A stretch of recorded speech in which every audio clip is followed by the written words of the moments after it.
Minister రోజా గారిని వేదిక మీద రాసిందిగా సగౌరవంగా ఆహ్వానం పలుకుతున్నాము. ఐ రిక్వెస్ట్ మినిస్టర్ రోజా గారు వేదిక మీద రాసిందిగా స్వాగతం పలుకుతున్నాము.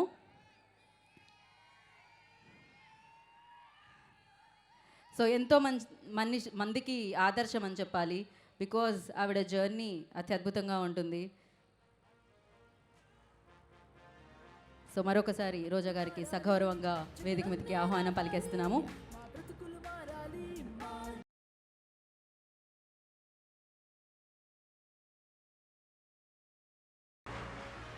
So thank you so much for coming. And మీరు ఒక షార్ట్ లాంచ్ అంటే ఒక షార్ట్ చూద్దాం మనము. Yeah, short launch. సో షార్ట్ని చూసేద్దాం. రోజా గారు ఎలా అనిపించింది? అద్భుతం. ఎస్, రోజా గారిని మాట్లాడాల్సిందిగా కోరుకుంటున్నాం. గుడ్ ఈవినింగ్ బెజవాడ, బాగున్నారా? సో రామ్ గోపాల్ వర్మ గారి దర్శకత్వంలో దాసరి కిరణ్ గారు నిర్మించిన వ్యూహం సినిమా ప్రీ రిలీజ్ జగగర్జన కార్యక్రమానికి నన్ను పిలిచినందుకు ముందుగా మనస్ఫూర్తిగా కృతజ్ఞతలు తెలియజేసుకుంటున్నాను. ఈరోజు ఈ వ్యూహం సినిమా గురించి మాట్లాడే ముందు దీని వెనకున్న వ్యూహకర్త గురించి కొన్ని మాటలు మాట్లాడాలి. బెజవాడ గడ్డ మీద పుట్టిన బెజవాడ ముద్దు బిడ్డ రామ్ గోపాల్ వర్మ గారు. బెజవాడ నుంచి బాలీవుడ్ వరకు తన పవర్ ఏంటో చూపించిన డైరెక్టర్ మన రామ్ గోపాల్ వర్మ గారు. నాగార్జున గారి నుంచి అమితాబ్ బచ్చన్ వరకు సూపర్ హిట్ మూవీస్ ఇచ్చిన డైరెక్టర్ రామ్ గోపాల్ వర్మ గారు. శివ సినిమా నుంచి కంపెనీ సినిమా వరకు ఇటు టాలీవుడ్ అటు బాలీవుడ్ ఇండస్ట్రీని షేక్ చేసిన డైరెక్టర్ రామ్ గోపాల్ వర్మ గారు. ఈరోజు తెలుగు ఇండస్ట్రీలో మోస్ట్ పాపులర్ సక్సెస్ఫుల్ డైరెక్టర్స్ అందరూ కూడా ఎవరైతే ఉన్నారో వాళ్ళందరూ కూడా రోల్ మోడల్గా ఇన్స్పిరేషన్గా తీసుకునే వాళ్ళ గురువు రామ్ గోపాల్ వర్మ గారు. ఈ వ్యూహం సినిమాకి డైరెక్షన్ చేయటం చాలా చాలా హ్యాపీగా ఉంది.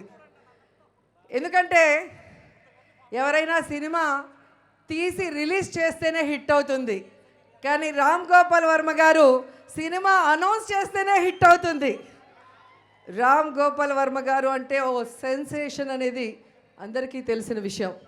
ఎప్పుడైతే ఈ వ్యూహం సినిమా టైటిల్ని అనౌన్స్ చేశారో సైకిల్ పార్టీకి షేక్ అయిపోయింది. ఆ వ్యూహం సినిమాకి డైరెక్టర్ ఆర్జీవి గారు అని తెలియగానే పచ్చ సైకోలకి తడిసిపోయింది. ఎప్పుడైతే ఈ వ్యూహం టీజర్ వచ్చిందో చంద్రబాబు నాయుడికి చెమటలు పట్టేశాయి. ఎప్పుడైతే వ్యూహం ట్రైలర్ వచ్చిందో లోకేష్ గాడికి వణుకు పుట్టి పరుగులు తీశాడు. అంటే ఈ సినిమా సంథింగ్ స్పెషల్, అవునా కాదా? చంద్రబాబు నాయుడి కుట్రలు కుతంత్రాలకి జగనన్న ఆలోచనలకి మధ్య జరిగిన సంఘర్షణే ఈ వ్యూహం సినిమాని ట్రైలర్ చూస్తే అర్థమవుతుంది. కానీ రామ్ గోపాల్ వర్మ గారు బ్రిలియంట్ డైరెక్టర్ అనేది ఈ ట్రైలర్లో ఒక డైలాగ్ చూస్తేనే అర్థమైపోతుంది. ట్రైలర్లో పవన్ కళ్యాణ్ని ఎప్పుడు వెన్నుపోటు పొడుద్దామని చంద్రబాబు నాయుడిని అడిగితే ఆయనకు అంత సీన్ లేదు, తనకి తానే వెన్నుపోటు పొడుచుకుంటాడు అంటారు. సో ఈ 2 monthsలో ఆంధ్రప్రదేశ్లో మారుతున్న రాజకీయాల్ని చూస్తే అది నిజం అనిపిస్తుంది. ఎందుకు పనికిరాని పప్పు కూడా పవన్ కళ్యాణ్ సీఎం కాలేడు, అతనికి సమర్థత లేదు అని చెప్పాడు. అంటే రాజమండ్రి జైల్లో వెళ్ళి తన ఫ్యాన్స్ని, తన సామాజిక వర్గాన్ని, తన జన సైనికుల్ని చంద్రబాబు నాయుడికి అమ్మేసి తనని తాను వెన్నుపోటు పొడుచుకున్నాడు అనేది ఈరోజు స్పష్టంగా కనిపిస్తున్న నిజం. నిజంగా రామ్ గోపాల్ వర్మ గారిని అభినందించకుండా ఉండలేకపోతున్నాను. ఎందుకంటే ఈ తరానికి, రాబోయే తరానికి కూడా చంద్రబాబు నాయుడు ఎలాంటి వ్యక్తి, ఆయన వెన్నుపోటు రాజకీయాలు, దిగజారుడు రాజకీయాలు, అవకాశవాద రాజకీయాల్ని కళ్ళకు కట్టినట్టుగా ఆనాడు చూస్తే లక్ష్మీ ఎన్టీఆర్ సినిమాలో చూపించారు. ఈరోజు వ్యూహం సినిమాలో కూడా కనిపించబోతోంది. వైఎస్ఆర్ గారిని లేకుండా చేశారు. ఆ తర్వాత వైఎస్ఆర్ గారి కుటుంబాన్ని లేకుండా చేయాలన్న ప్రయత్నం చేశారు. ఆ తర్వాత వైఎస్ఆర్ పార్టీ అనేదే మొగ్గలో తుంచేయాలన్న ప్రయత్నం చేశారు. చంద్రబాబు నాయుడు ఎన్ని కుట్రలు కుతంత్రాలు చేసినా మొక్కువోని ధైర్యంతో, తన కమిట్మెంట్తో జగనన్న తట్టుకొని నిలబడి ఈరోజు రాజన్న పాలనని ఈ రాష్ట్ర ప్రజలకు అందిస్తున్నారు. చంద్రబాబు నాయుడు చేసే కుట్రలకి, నీతిమాలిన రాజకీయాలకి చిరునవ్వుతో సమాధానం ఇచ్చి ఈరోజు ఆంధ్రప్రదేశ్ గురించి తెలుసుకున్న వాళ్ళైనా, లేదా వైఎస్ఆర్ గారి కుటుంబం గురించి తెలిసిన వాళ్ళైనా తండ్రికి తగ్గ తనయుడు అని జగనన్నని శభాష్ అంటున్నారు. కానీ నేనంటాను, స్వర్గంలో ఉన్న వైఎస్ రాజశేఖర రెడ్డి గారు గర్వపడే విధంగా తండ్రిని మించిన తనయుడు జగనన్న. తండ్రి ఆశయం కోసం, తండ్రి ప్రేమించిన ఈ ప్రజల కోసం తన ప్రాణాలు సైతం పణంగా పెట్టి ప్రతిపక్షాల కుట్రలకి జైలుకైనా వెళ్ళాను కానీ తల దించను, కమిట్ అవ్వను వీళ్ళకి అని ఈ ప్రజల కోసం జగనన్న పోరాడిన విధానాన్ని ఈరోజు రామ్ గోపాల్ వర్మ గారు తెరకెక్కించడం ఈ తరానికే కాదు, భవిష్యత్ తరానికి కూడా చంద్రబాబు నాయుడు లాంటి బ్యాడ్ పొలిటీషియన్ గురించి చెప్పే ఒక సజీవ చిత్రంగా ఇది నిలిచిపోతుందని మనస్ఫూర్తిగా నమ్ముతున్నాను. ఈ సినిమా ట్రైలర్ వచ్చినప్పటి నుంచి ఎలాగైనా దీన్ని కోర్టులో ఆపాలి అని చంద్రబాబు నాయుడు, లోకేష్ పడుతున్న తపన చూస్తుంటే వాళ్ళకొకటి చెప్పాలనిపిస్తుంది. వ్యూహం సినిమాని ఆపలేరు, 2024లో జగనన్న విజయాన్ని కూడా మీరు ఆపలేరు అని కూడా ఈ సందర్భంగా తెలియజేసుకుంటే ఈ సినిమా సూపర్ హిట్ అవ్వాలి. దాసరి కిరణ్ గారికి బాగా డబ్బులు రావాలి.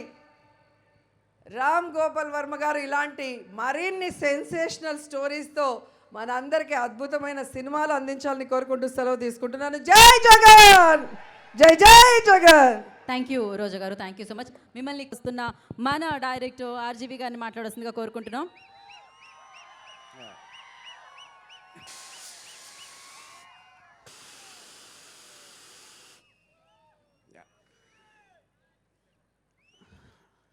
ఇప్పుడు ఇందాక అంబటి రాంబాబు గారు చెప్పినట్టు ఒక ఒక దీన్ని జస్ట్ వాంట్ టు రీఅసర్ట్. ఇప్పుడు సినిమా అనేది, ఇప్పుడు నేను లక్ష్మీస్ ఎన్టీఆర్ తీసినప్పుడు ఒక 25 సంవత్సరాలు కిందట జరిగిన ఒక ఇన్సిడెంట్ ఆధారంగా ఆ పర్టికులర్ టైంలో ఎన్టీ రామారావు గారికి జరిగిన అందరికీ తెలిసిన విషయమే, దాన్ని క్యాప్చర్ చేయడానికి ట్రై చేశాను.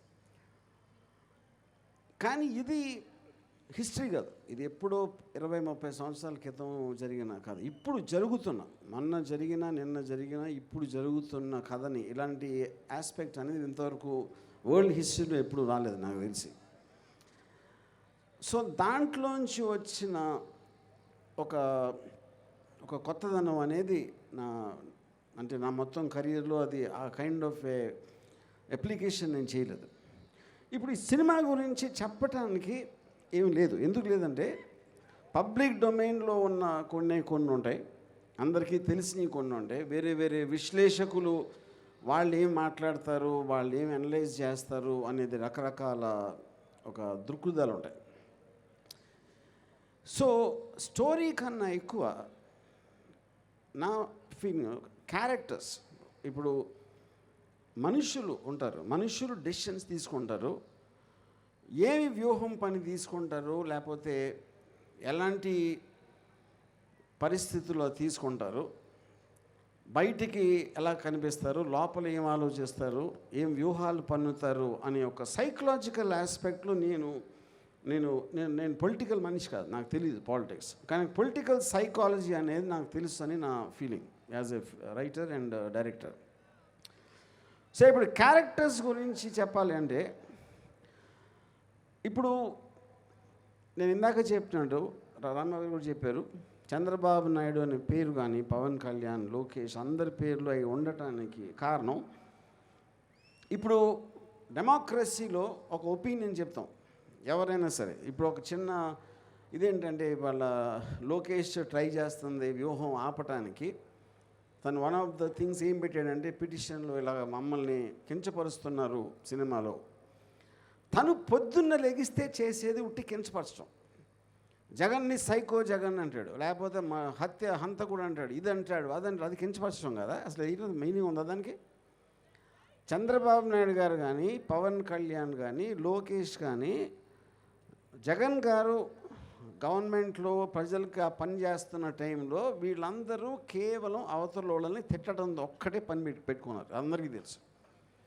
అలాంటి వాళ్ళు వ్యూహంలో వాళ్ళని కించపరుస్తున్నాను అనే దాని మీద కోర్టుకు వెళ్ళడం కన్నా పెద్ద జోక్ నేను. సో ఇప్పుడు క్యారెక్టర్స్ వైజ్గా ఇందాక నేను చెప్పినట్టు, ఇప్పుడు చంద్రబాబు నాయుడు గారు అని ఆయన ఒక అంటే నా పాయింట్ ఆఫ్ వ్యూలో నేను ఫస్ట్ ఆయన రిజిస్టర్ చేసింది ఎన్టీ రామారావు అని వెన్నుపోటు పొడిచిన. అంతవరకు నేను ఎప్పుడు ఫాలో అవ్వలేదు ఎక్కువ ఆయన గురించి. సో ఆయన ఫేమ్లోకి వచ్చిందే దాని నుంచి. వచ్చిన తర్వాత ఏమాత్రం కామన్ సెన్స్ ఉన్నా ఎన్టీ రామారావుని ఇంకా బ్యాడ్ క్యారెక్టర్గానే కన్సిస్టెంట్గా ఉంచితే అట్లీస్ట్ ఒక పాయింట్ ఆఫ్ వ్యూ ఉంటుంది ఆయన దృష్టిలో, ఆయనకు ఉన్న ఎక్స్పీరియన్సెస్ అని. ఎప్పుడైతే అయిపోయి ఆయన పోయిన తర్వాత మళ్ళీ ఆయన దేవుడు చేసి ఆయన మహానుభావుడు ఆయనే కనిపెట్టాడు అంటే ఎన్టీ రామారావు గారికి ఉన్న ఫ్యాన్ బేసు ఎక్కడ పోతుందో అనే భయంతో అది చేయటం. సో అలాంటి వ్యూహాలు పన్నే ఆయన ఆబ్వియస్లీ అప్పటి నుంచి ప్రతి దానికి నేనే ఇది చేశాను, నేను అది చేశానని చెప్పి అక్కడి నుంచి ఇంతవరకు ఆయన ఏం చేశాడో నేను ఒక మామూలు ప్రేక్షకుడిగా, one of the citizens of ఆంధ్రప్రదేశ్గా నేనైతే చూడలేదు. అప్పుడు నాకు ఒక ఒపీనియన్ ఏర్పడుతుంది తన మీద. అలాగే రంగుల రాజా పవన్ కళ్యాణ్, ఇప్పుడు ఆయన మొహానికి రంగు వేసుకుని ఒక పెద్ద సూపర్ స్టార్ అయిపోయాడు. Nobody says no, terrific, absolutely. ఆయన పెద్ద ఫ్యాన్ ఫాలోయింగ్ ఉంది. ఒక రాజకీయ నాయకుడిగా వచ్చినప్పుడు నేను ఇది చేస్తా అని సినిమాలో డైలాగ్ చెప్పినట్టు చెప్పి ఆ తర్వాత ఇప్పుడు జనసేన పార్టీ పెట్టినప్పుడు నేను కూడా ఇంప్రెస్ అయ్యాను ఆ టైంలో. సో దాని తర్వాత అన్నీ జరిగిన అందరికీ తెలుసు, దాన్ని మళ్ళీ మనం రిపీట్ చేయాల్సిన అవసరం లేదు. ఇప్పుడు లేటెస్ట్గా చూస్తే ఊరు పేరు తెలియని ఒక అమ్మాయి తెలంగాణలో ఫేమస్ అయిపోయి బర్రెలక్క అంటే బర్రెల్ని కాస్తుంది.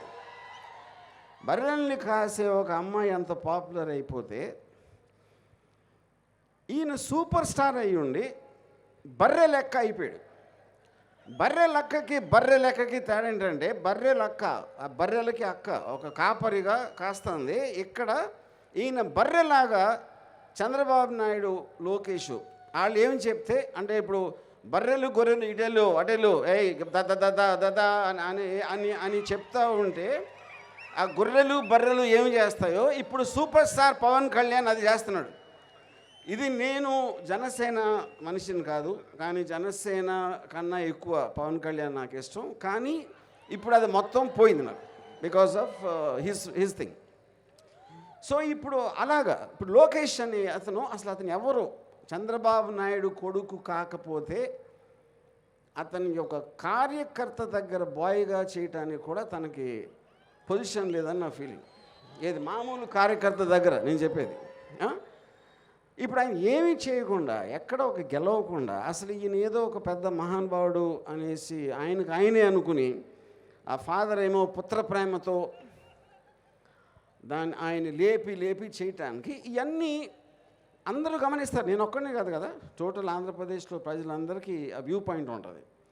ఆ వ్యూ పాయింట్లో నేను వాళ్ళని సినిమాలో క్యాప్చర్ చేయడం జరిగింది.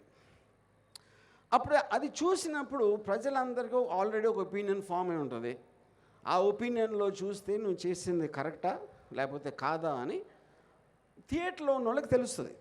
ఎందుకంటే చేసింది వాళ్ళ కోసం. మీరు స్పీచ్లు ఇచ్చినా, ర్యాలీలో మాట్లాడినా, మీటింగ్లో మాట్లాడినా, ఎక్కడ మాట్లాడినా సరే ఫైనల్గా ఇంకొకళ్ళకి కమ్యూనికేషన్ చేయడానికి ట్రై చేస్తాం మనం. అలాగే ఈ సినిమా అనేది నా కమ్యూనికేషన్ నేను వీళ్ళ మీద ఫీల్ అయ్యేది.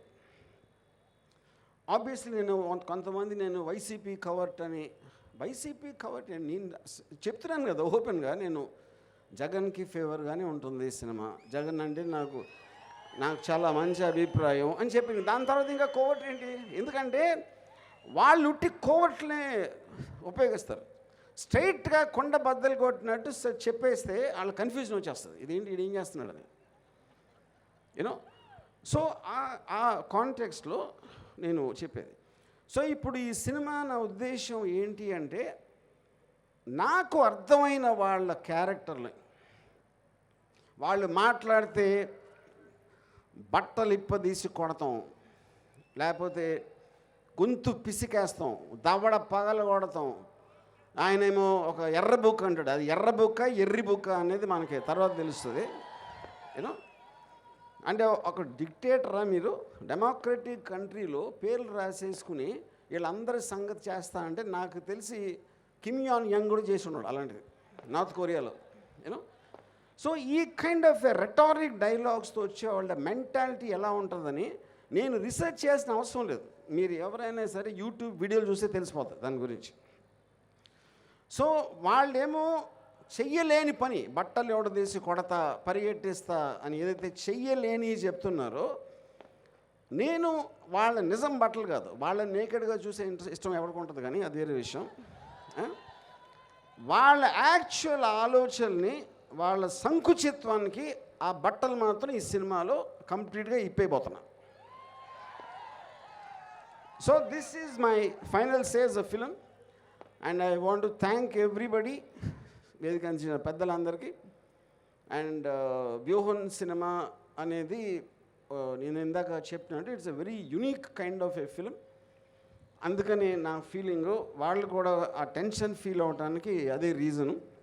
ఇందాక చెప్పినట్టు ఆర్టికల్ 19 కాన్స్టిట్యూషన్ ఆస్పెక్ట్లో ఏ మనిషికైనా ఒక ఫ్రీడమ్ ఆఫ్ థాట్ ఉంటుంది, ఫ్రీడమ్ ఆఫ్ ఎక్స్ప్రెషన్ ఉంటుంది. సో నేను well with in the limits of legality నేను చేయటం జరిగింది. అందుకనే సెన్సార్ బోర్డ్ సర్టిఫికేట్ వచ్చింది మాకు. సో ద పాయింట్, అది హైయెస్ట్ అథారిటీ. దాని తర్వాత ఎవరైనా ఏమైనా ట్రై చేయొచ్చు, అది కోర్టులో మా అడ్వకేట్స్ ఆ రోజు వచ్చినప్పుడు వాళ్ళు చూసుకుంటారు. సో లైక్ దాసరి కిరణ్ గారు చెప్పినట్టు వీఆర్ ఆన్ ట్రాక్. డెఫినెట్గా 29న సినిమా రిలీజ్ అవబోతుంది. Thanks. So thank you RGV garu, thank you so much. Yeah, and just one more thing. ఇప్పుడు టోటల్గా ఈ అంటే ఎవరైతే ఈవెంట్ ఆర్గనైజ్ చేశారో, కీర్తన మ్యూజిక్ డైరెక్టర్ కానీ, ఇది ఆర్గనైజ్ చేసిన జే మీడియా నరేంద్ర గారు కానీ, లేకపోతే ఈ అంటే తెలిసి కూడా ఇన్ని ప్రాబ్లమ్స్ వస్తాయి ఇలాంటి సినిమాలు కాంట్రవర్షియల్ ఆస్పెక్ట్లో అయినా కూడా ముందుకు వెళ్దామని ఒక దాసరి కిరణ్ కూడా నాకున్నంత ధైర్యం ఉంది, నాకున్నంత confidence. So all of them I thank you once again very much. Thank you. Thank you RGV garu, thank you so much. And we all are waiting for Vyuham 29th కోసం.